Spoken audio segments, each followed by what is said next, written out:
नमस्ते सभी दर्शकों को। अ, आज के इस सत्र में आप सभी का स्वागत है।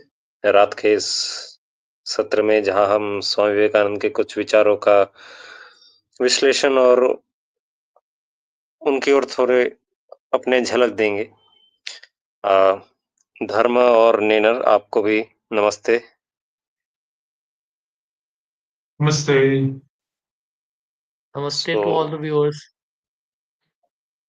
यप इंग्लिश हिंदी में ये सत्र का प्रसारण होगा। बाकी जितने भी दर्शक है वो अपने कमेंट्स लिखिए और प्रश्न अगर पूछने हो तो वो अपने प्रश्न कमेंट्स में पूछ सकते हैं। So I guess let's begin session. तो आज के इस सत्र में हम कुछ इंटरव्यूज थे जो कि लिए गए थे स्वामी जी के after he came from his glorious journey to America and other European states as well, where he spread the good news of Hinduism to them. So after returning to India, a couple of interviews were taken of him, and some of them starting with this, which was taken by Madras Times, February 1897. Heading है The Missionary Work of the First Hindu Sannyasin to the West and His Plan of Regeneration of India. For the past few weeks, the Hindu public of Madras have been most eagerly expecting the arrival of Swami Vivekananda, the great Hindu monk of worldwide fame. At the present moment, his name is on everybody's lips. In the school, in the college, in the high court, on the marina, and in the streets and bazaars of Madras. Hundreds of inquisitive spirits may be seen asking when the Swami will be coming. Large numbers of students from the Mufassal who have come up for the university examinations are staying here, awaiting the Swami and increasing their hostelry bills, despite the urgent call of their parents to return home immediately. In a few days, the Swami will be in our midst. From the nature of the receptions received elsewhere in this presidency, from the preparations being made here, from the triumphal arches erected at Castle Kannan, where the prophet is to be lodged at the cost of the Hindu public, and from the interest taken in the movement by the leading Hindu gentlemen of this city, like the Honorable Mr. Justice Subramanya Iyer. There is no doubt that the Swami will have a grand reception. It was Madras that first recognized the superior merits of the Swami and equipped him for Chicago. Madras will now have again the honor of welcoming the undoubtedly great man who has done so much to raise the prestige of his motherland. 4 years ago, when the Swami arrived here, he was practically an obscure individual.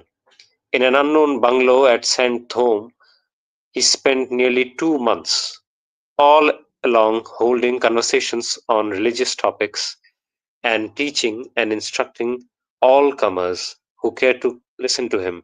Even then, a few educated young men with a keener eye predicted that there was something in the man, a power that would lift him above all others, that would preeminently enable him to be the leader of men. These young men, who were then despised as misguided enthusiasts, dreamy revivalists, have now the supreme satisfaction of seeing their Swami, as they love to call him, return to them with a great European and American fame. The mission of this Swami is essentially spiritual. He firmly believes that India, the motherland of spirituality, has a great future before her. He is sanguine that the West will more and more come to appreciate what he regards as the sublime truths of Vedanta. His great motto is help and not fight, assimilation and not destruction, harmony and peace and not dissension. Whatever difference of opinion followers of other creeds may have with him, few will venture to deny that the Swami has done yeoman's service to his country in opening eyes to the Western world to the good in the Hindu. He will always be remembered as the first Hindu sannyasin who dared to cross the sea to carry to the West the message of what he believes in as a religious peace. A representative,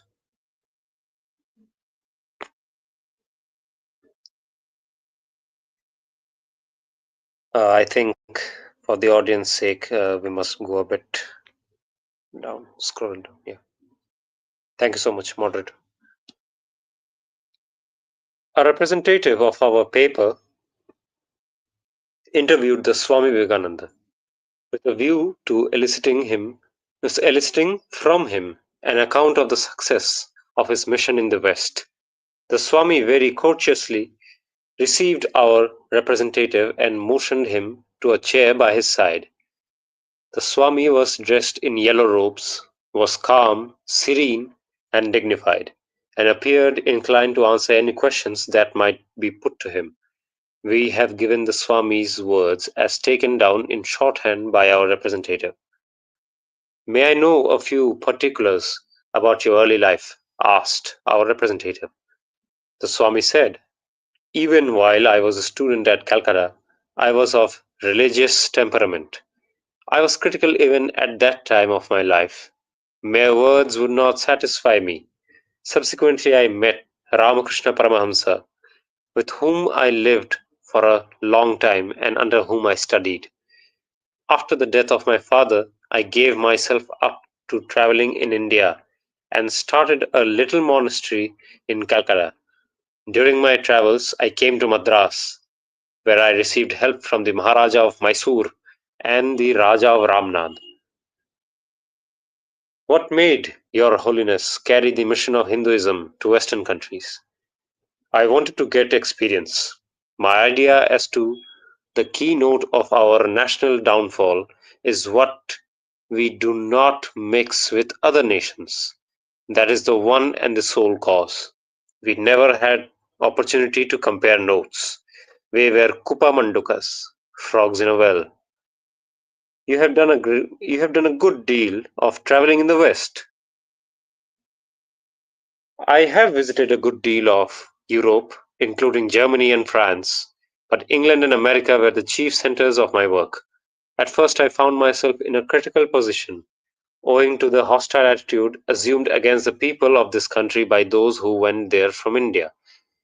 I believe the Indian nation is by far the most moral and religious nation in the whole world, and it would be a blasphemy to compare the Hindus with any other nation. At first, many fell foul of me, manufactured huge lies against me by saying that I was a fraud, that I had a harem of wives and half a regiment of children. But my experience of these missionaries opened my eyes as to what they are capable of doing in the name of religion. Missionaries were nowhere in England. None came to fight me. Mr. Lunn went over to America to abuse me behind my back, but people would not listen to him. I was very popular with them. When I came back to England, I thought this missionary would be at me, but the truth silenced him.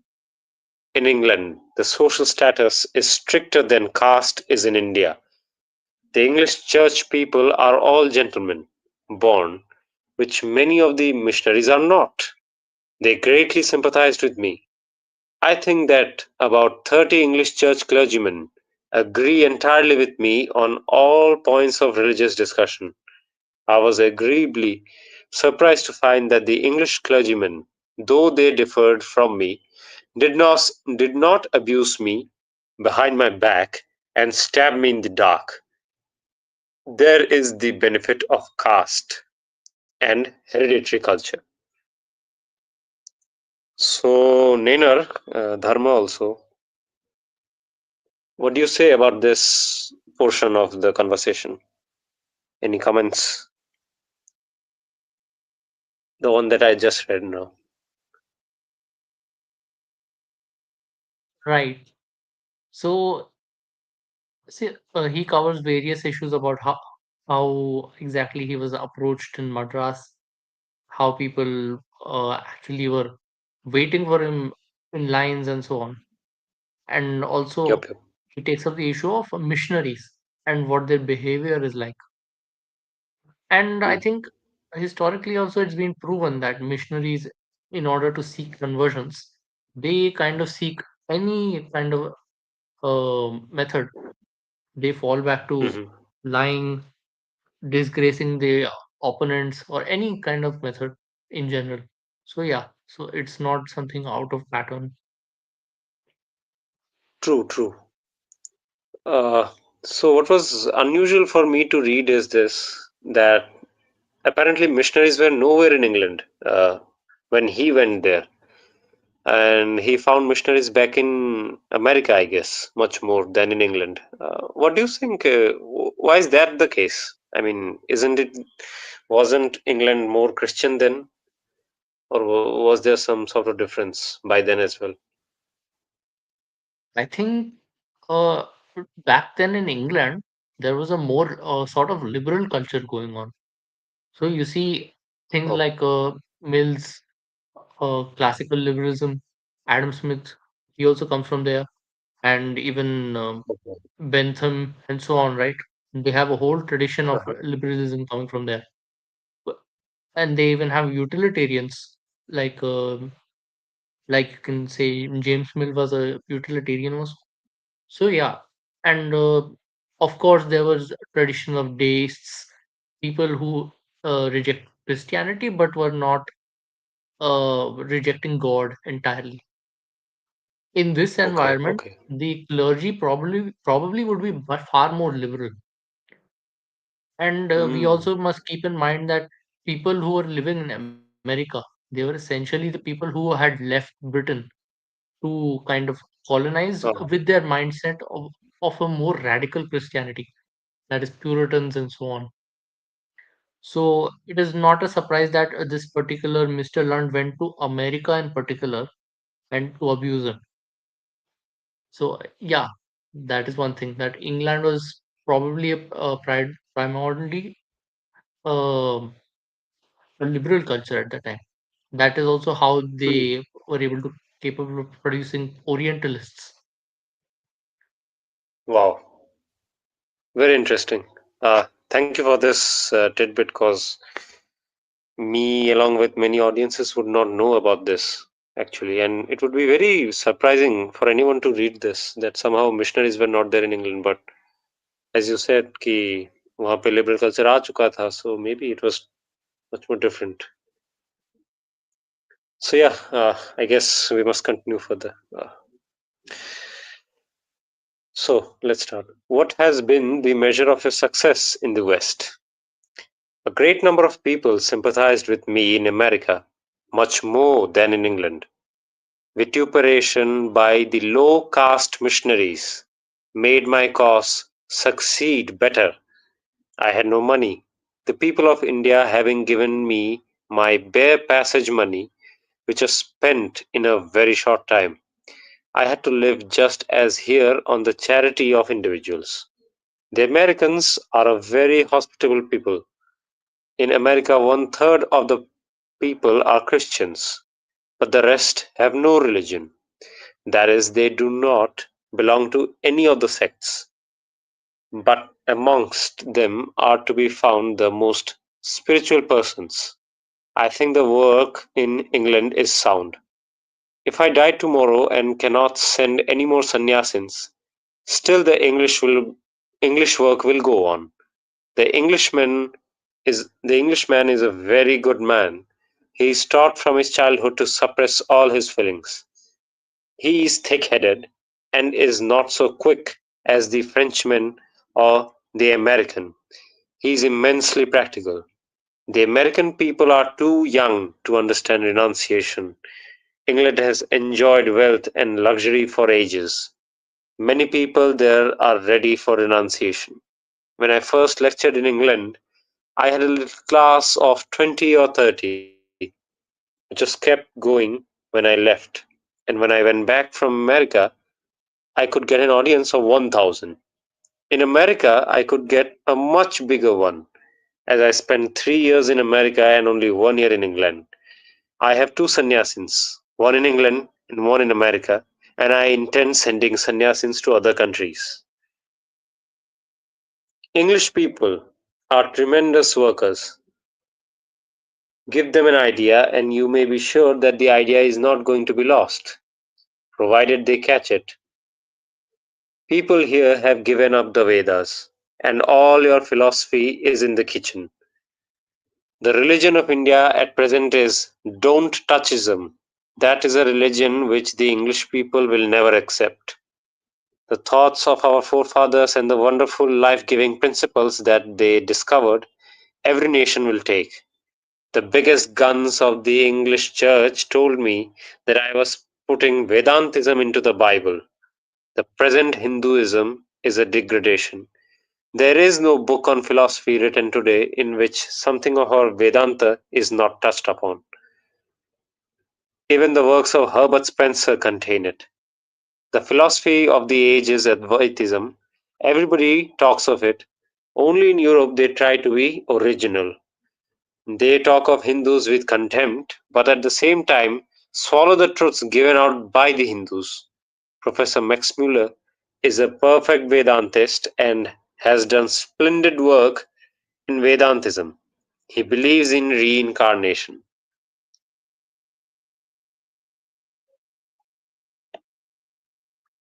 There are some comments of him by, what should I say, on the lines of, yeah, Nainer. So the comments which are made by him on Hinduism getting degraded and all, those were very I think prevalent, more right? on this will, yeah, but I think more on this will come later in the essay, so you can continue. Yep. What do you intend doing for the regeneration of India? I consider that the great national sin is the neglect of the masses, and that is one of the causes for of our downfall. No amount of politics would be of any avail until the masses in India are once more well educated, well fed, and well cared for. They pay for our education, they build our temples, but in return they get kicks. They are practically our slaves. If we want to regenerate India, we must work for them. I want to start two central institutions at first, one at Madras, another at Calcutta, for training young men as preachers. I have funds for starting the Calcutta one. English people will find funds for my purpose. My faith is in the younger generation, the modern generation. Out of them will come my workers. They will work out the whole pattern like lions. I have formulated the idea and have given my life to it. If I do not achieve success, some better one will come after me to work it out, and I shall be content to struggle. The one problem you have is to give to the masses their rights. You have the greatest religion which the world ever saw, and you feed the masses with stuff and nonsense. You have the perennial fountain flowing, and you give them ditch water. Your Madras graduate would not touch a low caste man, but is ready to get out of him the money for his education. I want to start at first these two institutions for educating missionaries to be both spiritual and secular instructors to our masses. They will spread some they will spread from center to center until we have covered the whole of India. The great thing is to have faith in oneself, even before faith in God. But the difficulty seems to be that we are losing faith in ourselves day by day. That is my objection against the reformers. The Orthodox have more faith and more strength in themselves, in spite of their crudeness. But the reformers simply play into the hands of Europeans and pander to their vanity. Our masses are gods as compared with those of the other countries. This is the only country where poverty is not a crime. They are mentally and physically handsome, but we hated them till they have lost faith in themselves. They think they are born slaves. Give them their rights and let them stand on their rights. This is the glory of the American civilization. Compare the Irishman with knees bent, half starved, with a little stick and bundle of clothes, just arrived from the ship with what he is, and after a few months' stay in America, he walks boldly and bravely. He has come from a country where he was a slave to a country where he is a brother. Believe that the soul is immortal, infinite, and all powerful. My idea of education is personal contact with the teacher, Guru Grihavasa. Without the personal life of a teacher, there would be no education. Take your universities. What have they done during the 50 years of their existence? They have not produced one original man. They are merely an examining body. The idea of the sacrifice for the common weal is not yet developed in our nation.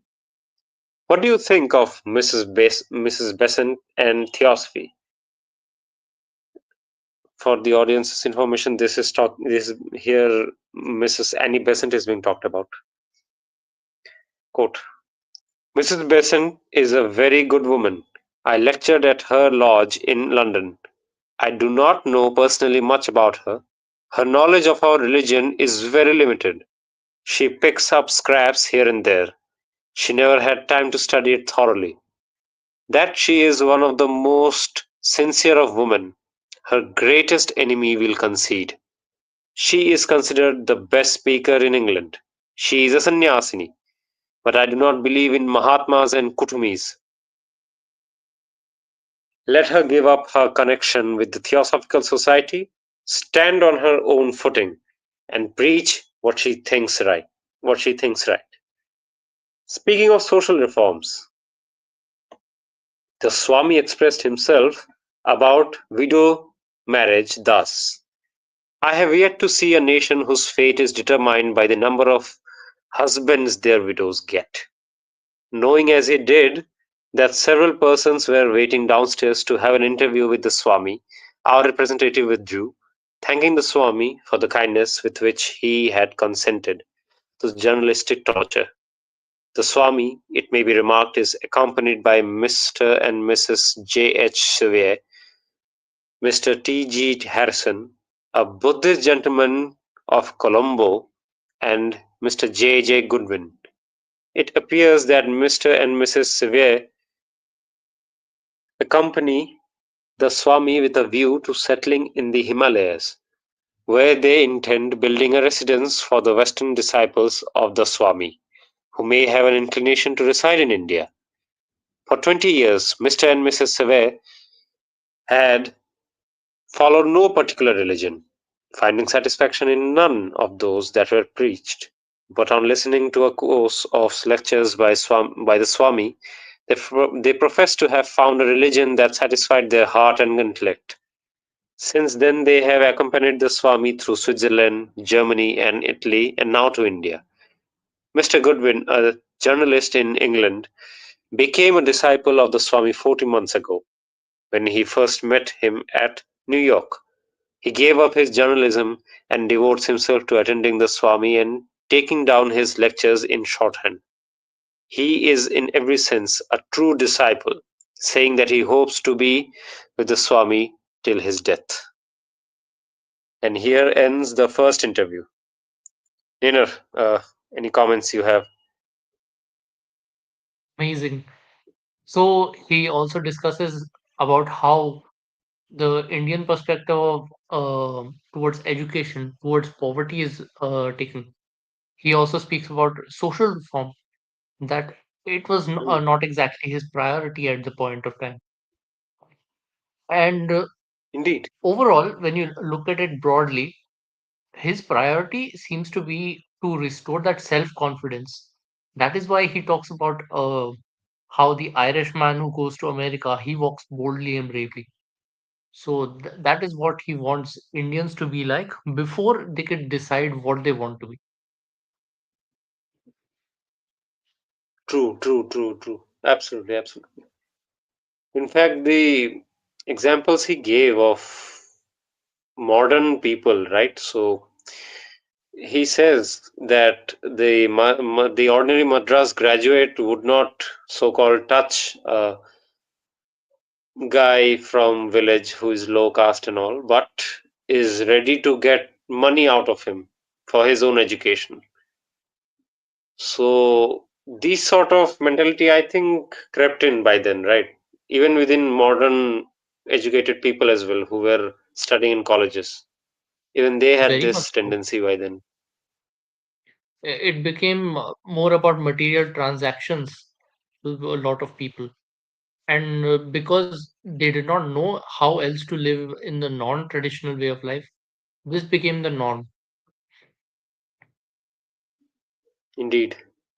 What's amazing, I found that, in fact, he gave in what you referred to earlier, right? The objection against the reformers that the Orthodox have more faith and more strength in themselves, despite of their crudeness, quote unquote.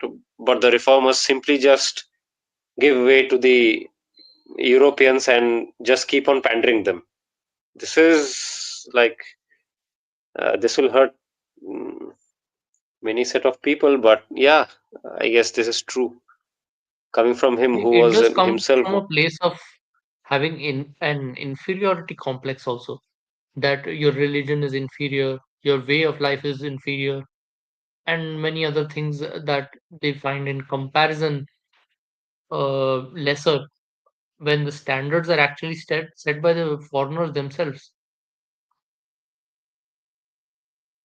True, true, true, true, true. Absolutely, absolutely. And Yeah, I guess with the tendency that the reformer has, uh, he just keeps going into that trap. And what he says, right, कि self confidence ही नहीं है तो वो आगे कैसे बढ़ने वाला है फिर. He will never stand erect at all, like the Irishman who does when he comes to America. The example that he gave. absolutely. Okay, guys. So this is the first interview we covered. Next, I think moderator knows. So, moderator, can you just pull up the next? Yes. Wait, hold. So before we move on to the next article, let me give some thoughts for the audience to ponder upon. So before that, we can say that Madras was kind of functioning like a bastion for our Swamiji. Like they were helping him with any kind of needs, like from first to last. Like when he went to Chicago, then he came and in his later life, when he wanted to do all this kind of stuff against the missionaries and all. Correct. Yeah, yeah, absolutely, Huh. absolutely, absolutely. Huh. So the thing is, I want our audiences to think that why Swamiji has to or had to choose Madras as a bastion, like in the later lives for specifically. Why not Bengal? Like who were the people in Calcutta who were opposing his works, who weren't accepting? So I want our audience to think about that and let us know in the comment section. Like, what do you think of it? Yes. So Yep, let's yep, move on to the second article. absolutely.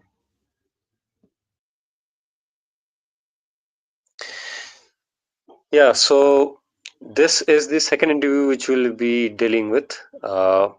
It was published in the prestigious journal which still comes out of Ramakrishna Mission, the institution which was set up by Swami Vivekananda himself. The journal's name is Prabuddha Bharat. One can look it up. It's a great journal, in fact. Prabuddha Bharat, September 1898. The heading goes Reawakening of Hinduism on a National Basis.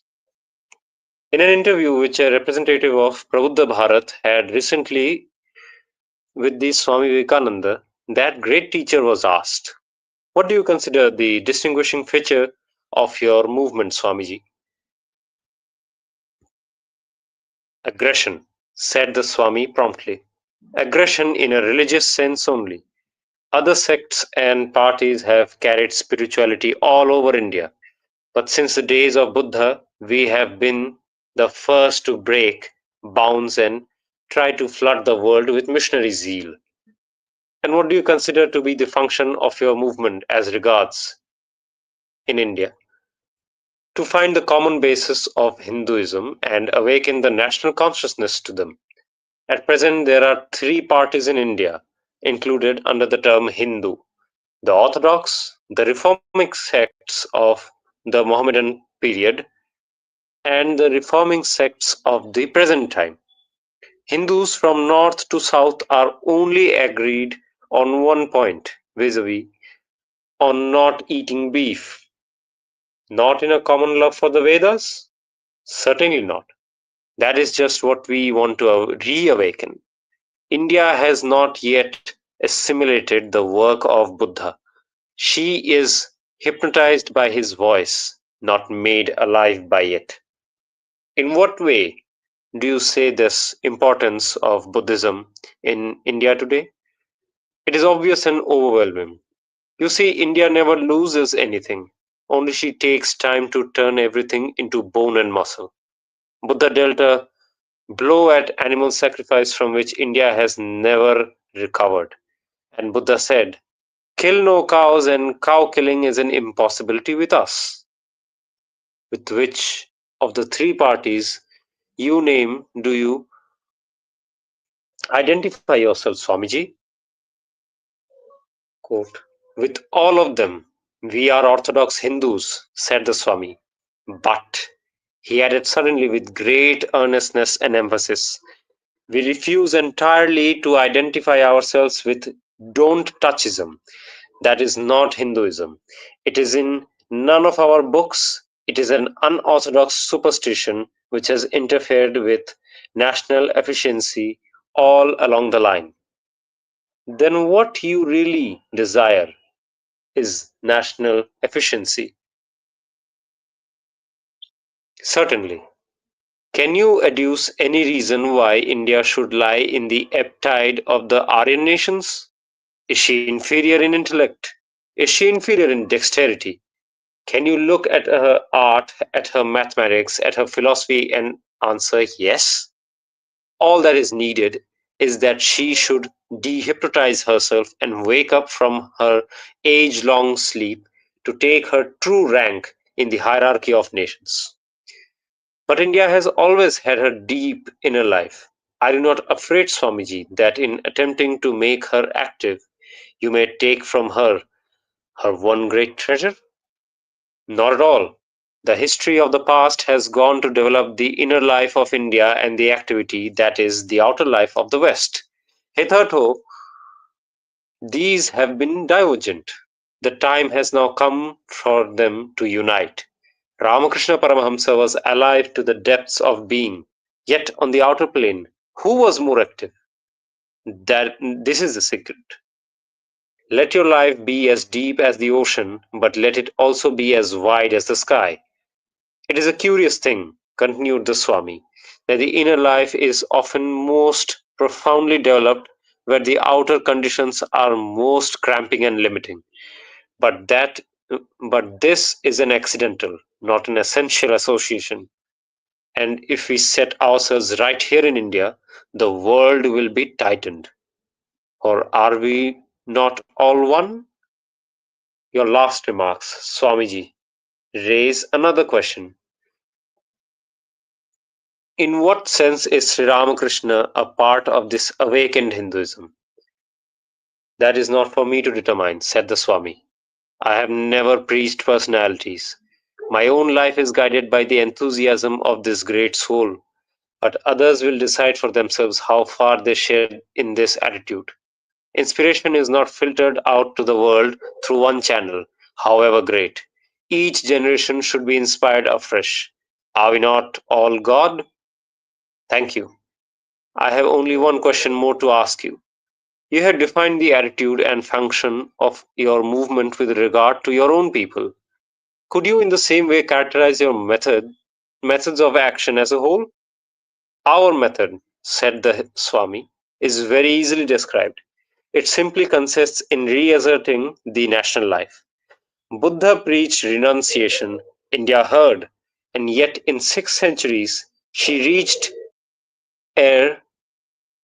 Acha, she reached air greatest height. I think it would be her over here. Okay. She reached her greatest height. The secret lies there. The national idols of India are renunciation and service. Intensify her in those channels, and the rest will take care of itself. The banner of the spiritual cannot be raised too high in this country. In it alone is salvation. Here ends the second interview.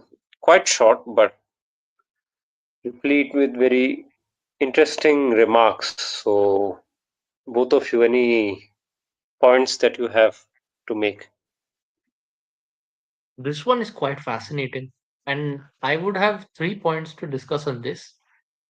So, in the beginning, you would see, let me just scroll up. He talks about how there are three particular sects you can divide Hmm. Hindus under: the Orthodox, who are always and will always be the same; then the reforming Yep. sects of the Mohammedan period, the reforming sects of the present time. So Hmm. the next his answers which come out of this are quite informative about how he sees Hindu identity, and also how he sees the problems, or the his kind of diagnosis of what contemporary Hinduism is. To him, True. the fragmentation of Hindus is the biggest problem. That is why the first problem he highlights is he doesn't identify with don't touchism, while he also Hmm. identifies as himself as an Orthodox Hindu. So this is Exactly. quite an interesting thing. Another thing is, uh, a little further down, a question is asked about that whether by Swamiji focusing on more on the material aspects of thing, that uh, his movement, it might take away from the inner life which India has always the knowledge on the inner life which India has always treasured. But here he also responds quite well. He says that simultaneously we can also be deep in contemplation while also focusing on the material aspects of the world. So Indeed. there also he gives that line, right? That let your life be as deep as the ocean, but let it also be as wide as the sky. That Yep. metaphor, I think, is the best thing he could have answered with. Finally, um, what else was there? Oh yeah, Rishi, you can On talk about your points. If I have any points, I'll continue. Yeah, so amazing. You actually hit the nail actually. So at the first point, I was amazed when he demarcated the kind of Hindus. So the first one is the Orthodox. Okay, so we get it.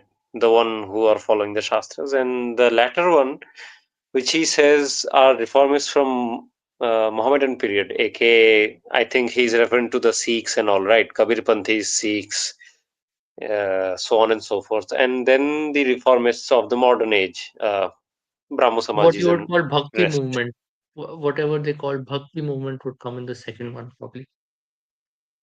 Yeah. Absolutely, absolutely. Yep.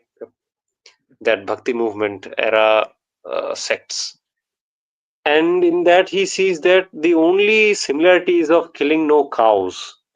And that is something that he wants to change. In fact, he wants to bring in the whole common love for Vedas back again. And he says that she, India has been hypnotized and she needs to get dehypnotized. In fact, that's the whole mission that he's embarking upon. This was interesting to me that he wanted to reawaken the whole uh, allegiance to Vedas and Shastras back again amongst all the Hindus, not just one section alone. Also, Yes. there is this portion, right? So you have seen when the interviewer asked, then what you really desire is national efficiency. Uh, there Swami says your point, right? Ki, uh, why should India be like in such a degraded manner? Like, aren't people of Indian stock intellectually superior? Aren't its people like adept at dexterity? हमारे कलाओं को देखो या हमारे arts को देखो या mathematics या फिलोसफी को देखो. After that, why wouldn't you say yes, we are one of the greatest? So I think this is this is not really pointed out about him, right? So people call about patriotism and Hinduism much more than what he really desired was national efficiency, aka making India great, uh, like a superior nation once again, which was not then at that time. This is missed by many. क्या बोलते हैं? What do you think? Yeah, definitely. And that is why the metaphor about life being as deep as ocean and about also to be as wide as the sky is very important, because that inner life which we have meditated supposed to be meditating on, that we must project it into our material life in a certain way. That is probably the kind of reawakening he wants. Indeed, indeed, absolutely, absolutely. Like the whole approach is not just siloized. It's not like only about inner life or only about outer life. It has to be both ways. It has to be uh, simultaneous, parallel. So there are many At last, perspectives about this, that a lot of people kind of think that there is a tendency to dismiss everything material as an illusion, as nothing of worth. But there is also mm, the perspective that whatever is in the mind, the inner life, and all this deep philosophy and everything, that deep philosophy, uh, basically the outer world can be your canvas as a painting for expressing that deep philosophy as well. That is where he brings out these things about art, mathematics, and all. brilliant point, brilliant point. Absolutely, absolutely. So true. Also, did you notice this interesting point that when he's asked about Sri Ramakrishna Paramahamsa and what was his role in the Yes, I awakening of wanted to Hinduism talk back about that then? point. Haha, bol bol. Right. So he had this very kind of democratic instinct that he is not interested in a personality cult formation. And he also immediately answers that he actually wants each generation to have their own role models, not to be relying on one role model for generations to be coming, while also respecting the past role models.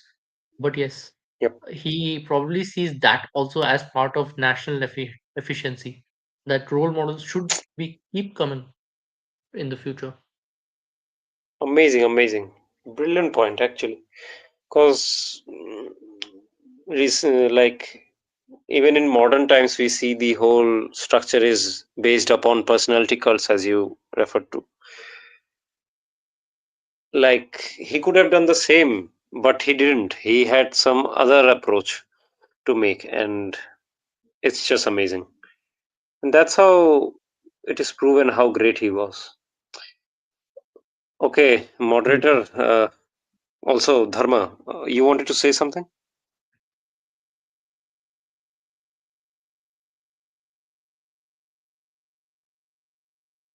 Oh, okay.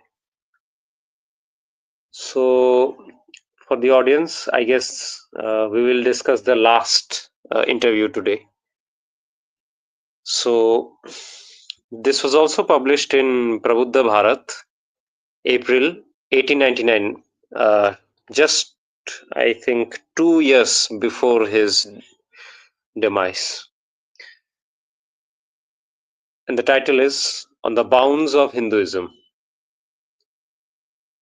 Having been directed by the editor, writes our representative to interview Swami Vivekananda on the question of converts to Hinduism. I found an opportunity one evening on the roof of a Ganga houseboat. It was after nightfall, and we had stopped at the embankment of the Ramakrishna Mutt, and there the Swami came down to speak with me. Time and place were alike delightful. Overhead the stars, and around the rolling Ganga, and on one side stood the dimly lighted building with its background of palms and lofty shade trees. I want to see you, Swami, I began, on this matter of receiving back into Hinduism those who have been perverted from it. Is it your opinion that they should be received? Answered Swamiji. Certainly, said the Swami. They can and ought to be taken. He sat gravely for a moment, thinking, and then resumed. Besides, he said, we shall otherwise decrease in numbers. When the Mohammedans first came, we are said, I think on the authority of Farishta, the oldest Mohammedan historian, to have been 600 million of Hindus. Now we are about 200 millions. And then every man going out of the Hindu pale is not only a man less, but an enemy the more. Again, the vast majority of Hindu perverts to Islam and Christianity are perverts by the sword or the descendants of these. It would be obviously unfair to subject these to disabilities of any kind. As to the case of born aliens, did you say? Why born aliens have been converted in the past by crowds, and the process is still going on. In my opinion, this statement not only applies to aboriginal tribes, to outlying nations, and to almost all our conquerors before the Mohammedan conquest, but also in the Puranas. I hold that they have been aliens thus adopted. Ceremonies of expiation are no doubt suitable in case of willing converts, returning to their mother church, as it were. But on those who were alienated by conquest, as in Kashmir and Nepal, or on strangers wishing to join us, no penance should be imposed. But of what caste would these people be, Swamiji? I ventured to ask.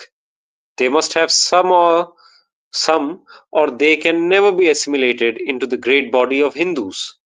Where shall we look for their rightful place? Returning converts, said the Swami quietly, will gain their own castes, of course, and new people will make theirs. You'll remember, he added, that this has already been done in the case of Vaishnavism. Converts from different castes and aliens were all able to combine under that flag and form a caste by themselves, and a very respectable one too. From Ramanuja down to Chaitanya of Bengal, all great Vaishnava teachers have done the same. And where should these new people expect to marry? I asked. Amongst themselves, as they do now, said the Swami quietly. Then as to names? I inquired. I suppose aliens and perverts who have adopted non-Hindu names should be named newly. Would you give them caste names or what? Certainly, said the Swami thoughtfully. There is a great deal in a name, and on this question he would say no more. But my next inquiry drew blood. Would you leave these newcomers, Swamiji, to choose their own form of religious belief out of many visaged Hinduism, or would you chalk out a religion for them? Can you ask that? He said. They will choose for themselves, for unless a man chooses for himself, the very spirit of Hinduism is destroyed. The essence of our faith consists simply in this freedom of the Ishta. I thought the utterance a weighty one, for the man before me has spent more years than anyone else living, I fancy, in studying the common basis of Hinduism in a scientific and sympathetic spirit. And the freedom of the Ishta is obviously a principle big enough to accommodate the world. But the talk passed to other matters, And then, with a cordial good night, this great teacher of religion lifted his lantern and went back into the monastery, while I, by the pathless paths of the Ganga, in and out amongst her crafts of many sizes, made the best of my way back to my Calcutta home. Here ends the article. So, reactions कैसा लगा? This is another masterclass by him, basically. So initially, you see how he faces it very practically about the demographic terms that there's a dramatic population decline of Hindus from, I think he said 600 million to down to 200 Yeah. million. Yep. And apart from that, he also told kind of matter of factly that the people who were converted by this fort, they can be taken back. The, Hmm. and he after this, he also gives makes the bold claim that is not usually made by Orthodox people, that Hinduism has always absorbed outsiders. He says that when he says born aliens have been converted in the past by crowds, pointing to aboriginal tribes and so on. Then Yeah. he even talks about the solutions to this whole caste problem, which the speaker brings up, his student probably. Hmm. He talks about how Vaishnava acharyas have already worked on this. That whenever a sizable group of people convert, they are allotted new castes essentially, because it is also a sensible thing. Because say a group of people uh, enter out of nowhere, they want to have that memory of that conversion also in mind, right? That this is the lived experience of their ancestors, and by having a Indeed. new caste, the memory of that, and the memory of that they are starting and planning to uphold the tradition for generations to come, that probably lives on better than having them to assimilate into an older caste. That's quite Yeah. a And practical solution, I think. yep. And assimilation with the older caste will create problems, right? Because the other party will be um, like forced to take them in, and then strife will begin. Ki, array, how are they getting into our into identity and so on? There comes the civil Yes. war issue. Then. At the end of it, he also talks about how each of these new groups, they would essentially choose for themselves what their path would in the end look out to be. So that kind of vision would not work out if they were assimilating into another caste, because the other caste would have a Indeed. predetermined vision from the past which it was upholding, and it would not be as flexible as the new caste coming in. So yeah, the new caste being separate is actually a better solution, more, what can you say, practical or The- yeah. amicable solution, I guess, to Indeed. actually implement them. Yeah, the pluralist solution, if you can say, quote unquote. Yes, But where he says, right, ki freedom of Ishta is essential for Hinduism, and that spirit should not be killed. It's true indeed. Like, you cannot force a Ishta Devata on someone. Like, what kind of deities are you going to worship, or what kind of rituals are you going to follow?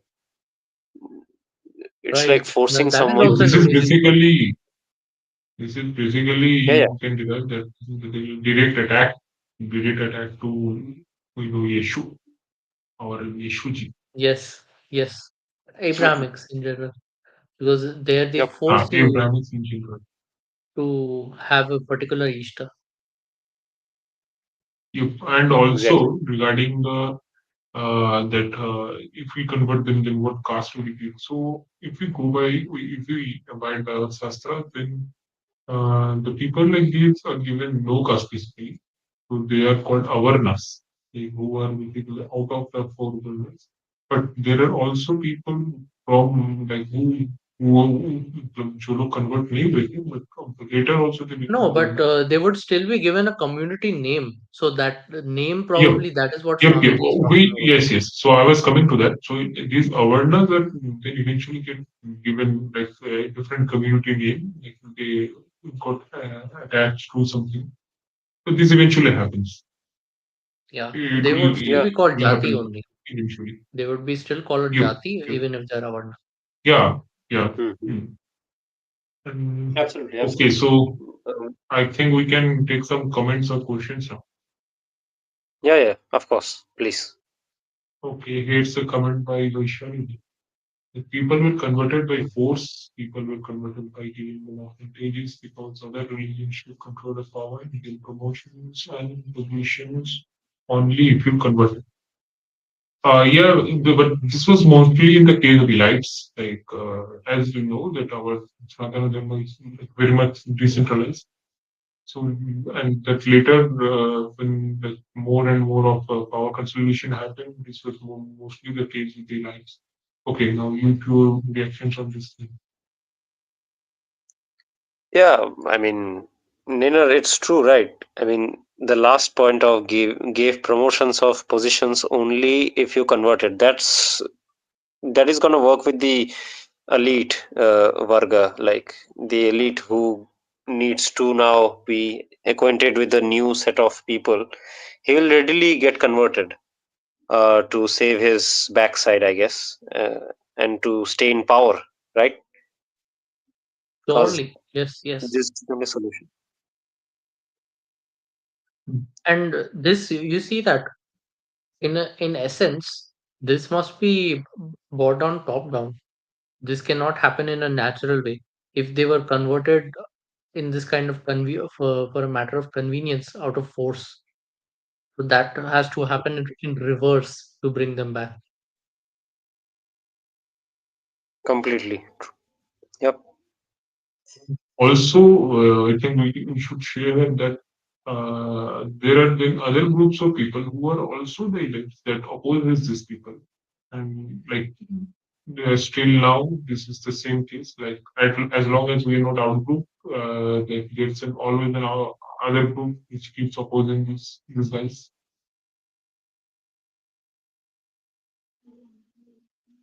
Yeah. Okay, next.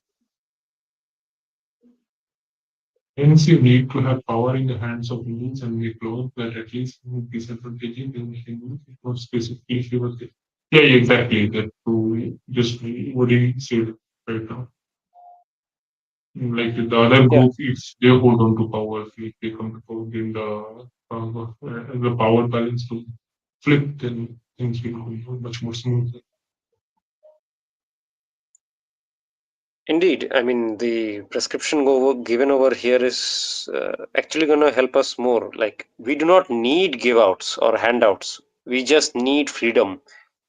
And that freedom will just sprout us. Like, it's just like rearing a plant. If you shelter it too much, then it never grows. But if you give it some freedom, quote unquote, then it grows into a huge tree at the end of the day. So that's also the case with us as well over here. ऐसा ही है ना, नेनर धर्मा? Ah, बिल्कुल, बिल्कुल. like like just keep like leave us unbothered, like do not touch us, like let us do our thing, and like you just make sure that you do not interfere, just that, and then we will eventually. Oh, okay, so now Bolshevik is saying, why do we need to assign caste to them? Like we won't, but it will eventually happen by the course of nature. That is just So how Yeah, mainly, social systems.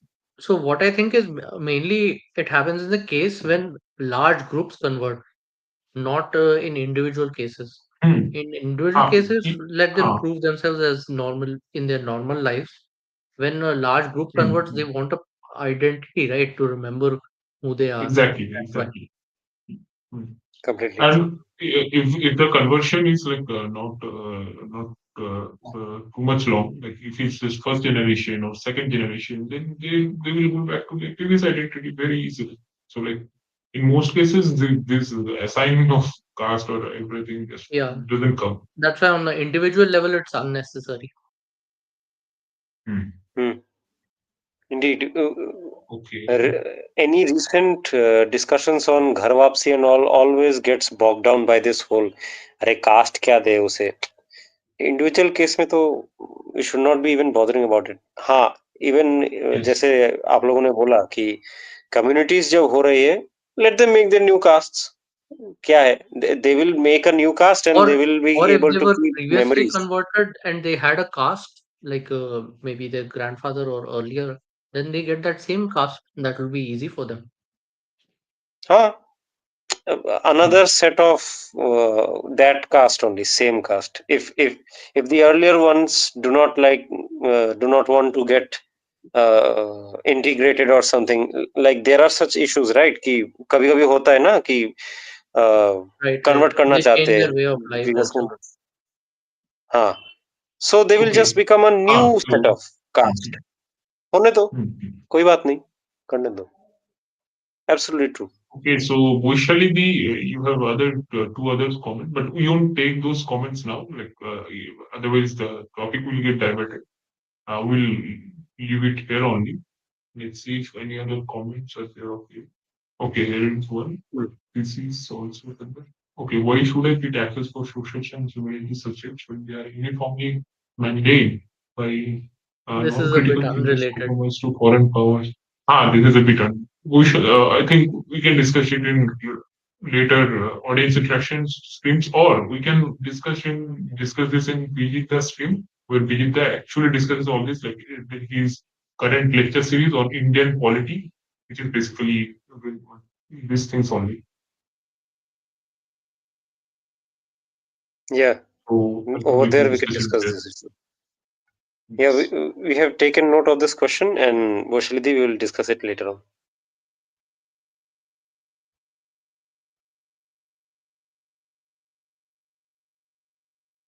Okay, so no need for caste, but as if क्या discussion कर रहे हैं? How many people are being converted to Hinduism?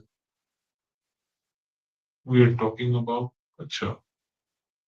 Uh, you have to deal with this thing. I mean, like as long as Yeah, academia keeps before it surfacing happens this. in the mass level, yeah, before it happens Hmm, on the mass level, this kind of discussion needs to happen. हाँ yes. क्योंकि जब होगा तब you cannot create a solution. पहले से बना के रखो that would be far better. On the Hmm. spot क्या बना I लेंगे? mean, and you would have unbothered by it if only it would have not been used as a like in like a nuke against Hinduism in the academic level and the political surface level. But like Mm-hmm. all of that thing just roam around this thing only. So we need to deal with it, unfortunately. Yeah, and it gives a whole set of identity, right? बिना identity के Hmm. I don't Hmm. know how much you can So attract without someone. identity, what will happen? Will they will eventually fall into another like Gurgu's thing, like Bhim or like the other cults, There'll like be the other Brahma weird Kumaris or identities like other things. regionalism, linguistic Hmm. regionalism, and all that. That is unnecessary and unwanted. Yes. Yes. We have the time and tested jati, so yeah, completely true. Hmm. Okay, any other comments Okay. then? So No, no, I think no other that's all. comments other than Bhushan's comments. So I think we can end it here if there is no further comment. Okay, so let's end it here. There are no comments. Okay, she is talking Uh, about the we caste issue. Oh no. We have answered every comment of her. हाँ So हाँ yeah, Rishi, go on, इस like topic do the ending outro. Yeah. So, this stream of today and the interviews that we got to analyze and react upon, हर किसी के लिए important है कि इसको ध्यान से पढ़े, इसको ध्यान से समझे, क्योंकि this was a man who, as Desai Deepak recently in a debate called patron saint of nationalism, huh? And not just that, he had a vision for India which was not क्या कहते it was not about bringing us down to some sort of navel gazing attitude or anything. It was for us to become magnificent, or Zinner is saying, one of his lines, deep as the ocean and wide as the sky. ऐसा attitude लाना था हम में, Exactly. Indians में. Mhm. And the contributions which he made are still being we are still impacted by them. And if we follow his path, and if we follow his prescriptions, especially uh, regarding dharma or even attitude as well, I think we will excel a lot more than we are right now, because we tend to forget him a lot. We just use him as slogans, we just use him as mascot, but that's not what he wanted himself to be. He wanted something far, far better. He wanted us to be far, far better. In fact, he wanted us to imbibe his message and to follow it. Right? क्या कहते हो तुम लोग? Last points तुम दोनों से stream को and करने से पहले. Absolutely. And as you've seen, various issues that he covers in his essays, they are as relevant today as they were back then. It's not like, and probably they'll be relevant for a long time to come. So we must always go back to the essays, the writing speeches of figures like him to always refer to our present problems as well, because they kind of have the eternal solutions to them. Absolutely. Absolutely true. Dharma, any comments? Exactly what both of you just shared. Also, like the guys who consider themselves as the torchbearers of Hindutva, they should definitely like read his works, okay, and get more clarity and like that kattar, like that kattata, like, kat- okay, like the radicalism. What do you say? Wearing the dharma or wearing one's dharma more brightly. This Mm-hmm. kattata is missing. Like definitely they can learn it from Vivekananda only. And also like many guys have uh, what is it Brown. He was the supporter of like missionism and whatnot, but clearly he Mm-hmm. wasn't. Yep, People he need to get wasn't. this clear. Yes.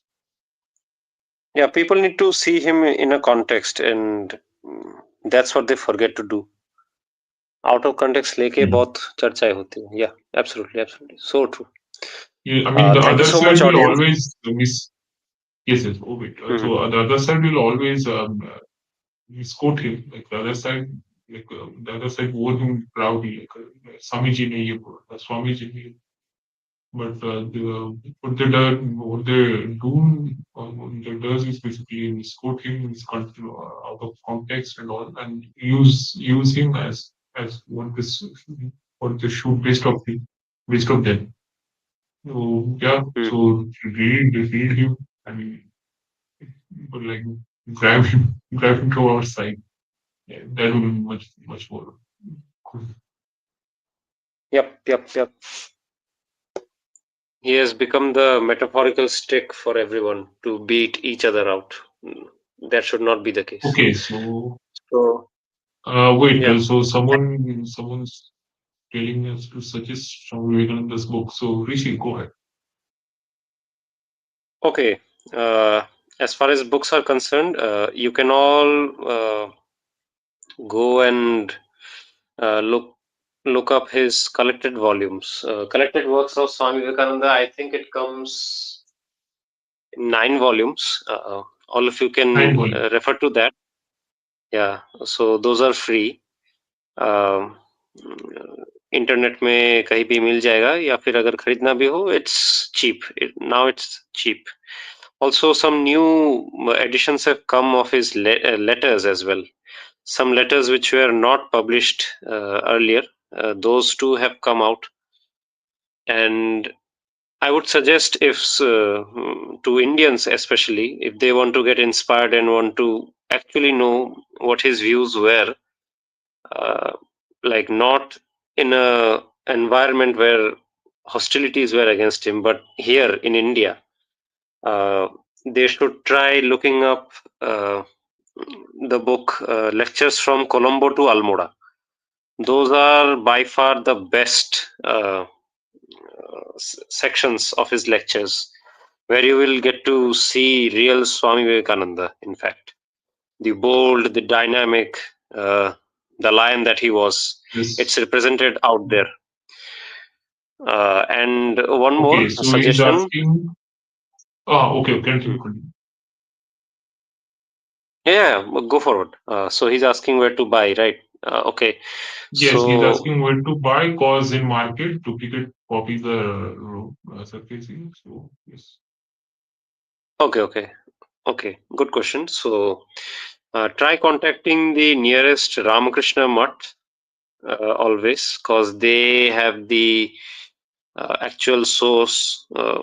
Also, they are the ones who publish the actual material, because they hold on to it. And you can go there to the nearest centers, and all of them have a bookstore, and you can find those volumes there.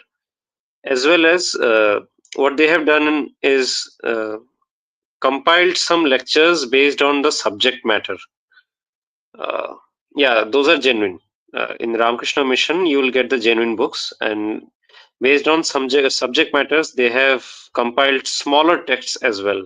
So, like, someone wants to know about Swami Vivekananda's views on history, there is a book over that. Someone wants to know about sociology, there is a book over that as well. On music, on religion, on philosophy, on politics, everything.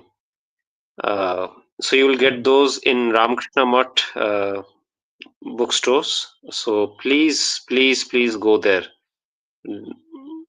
And also, if one goes to bookstores, like normal bookstores, try telling them, give me the editions which are published by uh, either Advaita Ashram, okay, Advaita Ashram, or just Ramakrishna Mutt, Chennai.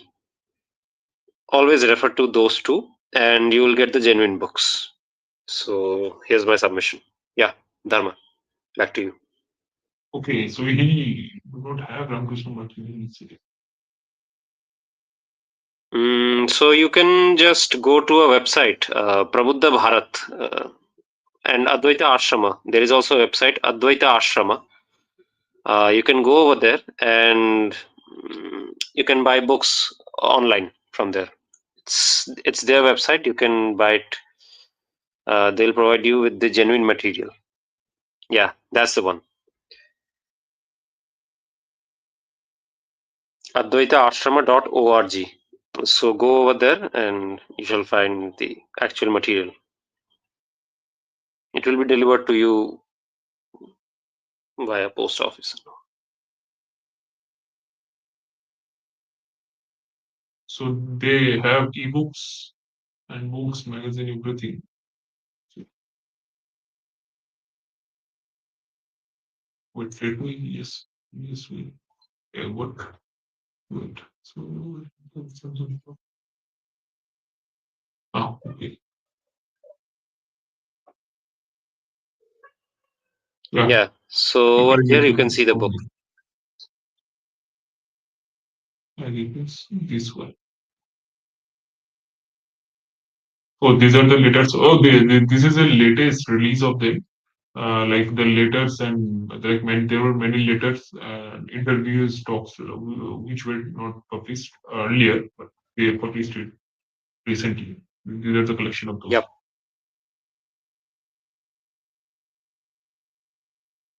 Okay, so Vikashji, I hope your query has been satisfied with our answer. So now I think we can end the stream now. Yeah. Yeah, So obviously. Shubhrastri, सभी को जय Shri Ram Vande Mataram. Yeah. We'll meet on in our Yes, next stream. Jai Shri Ram.